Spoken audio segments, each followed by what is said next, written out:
एक कछुआ रास्ता में जा रहा था। तभी एक ट्रक ने उसको धक्का मार दिया और वह बेहोश हो गया।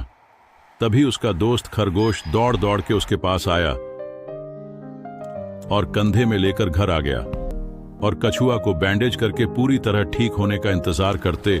कोचुआ पूरी तरह ठीक होने के बाद खरगोश ने भाई भाई करके कछुआ को नदी में छोड़ देती है। और कुछ दिन के बाद खरगोश रास्ता में कहा जा रहा था, तभी बहुत जोर जोर से बारिश आ गया। तभी पूरी तरह रास्ता डूब गया और खरगोश ने एक बोतल पकड़ के रोने लगा।